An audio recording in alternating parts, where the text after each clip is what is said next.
پارلیمانی ایک وفد تھا، اس میں قومی اسمبلی سے کسی اپوزیشن جو رہنما جو رکن تھے ان کو دعوت نہیں دی گئی؟ دیکھیے، میری دعوت کی بات نہیں ہے، وہ تو پارلیمانی ایک ڈیلیگیشن تھا اور ایمبیسی کے ساتھ تھا، میرا جہاز بھی لیٹ ہوا۔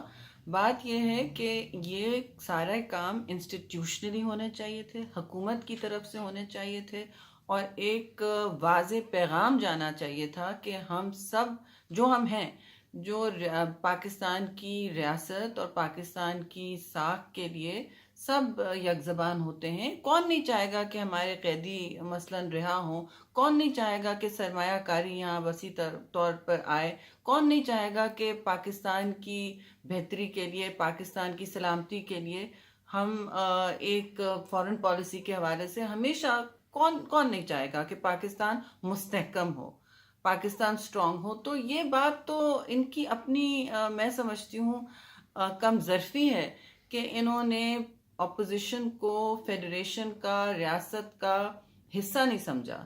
انہوں نے ان 4 اکائیوں کو حصہ نہیں سمجھا، کیونکہ ہم سب ریپرزینٹ کرتے ہیں، اپوزیشن ایک بہت اہم حصہ ہے، ہماری سینٹ میں تو میجورٹی ہے اور نیشنل اسمبلی میں بھی، پھر سندھ میں ہماری حکومت ہے۔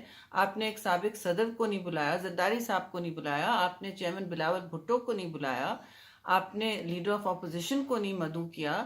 اب بلکہ اس کے بالکل برعکس آپ نے تو کہا کہ صرف ہم ریاست ہیں، صرف ہم پاکستان کی نمائندگی کرتے ہیں۔ ایسا نہیں ہوتا مہذب معاشروں میں یا کسی بھی جسے کہتے ہیں مستحکم جمہوری کلچر میں ایسا نہیں ہوتا۔ ہماری بھی سب کی حکومتیں رہ چکی ہیں، یہ سبانی چیزیں ہوتی ہیں، ان سب میں ہمیشہ اپوزیشن ہر عشائیے میں، ہر اس طرح کے وزٹ میں بالکل بھرپور طور سے شمولیت رکھتا تھا، ان کو عزت سے اور ایک ادارتی امور پر بلایا جاتا تھا، ایک انسٹیٹیوشنل لیول پر بلایا جاتا تھا، نہ کہ آپ لاسٹ منٹ پر کہہ دیں کہ جی آپ کا چیدہ کچھ لوگ پارلیمنٹری ڈیلیگیشن، وہ بھی سینٹ چیئرمین اور ایمبیسی کا انویٹیشن تھا، گورنمنٹ کا تو نہیں تھا۔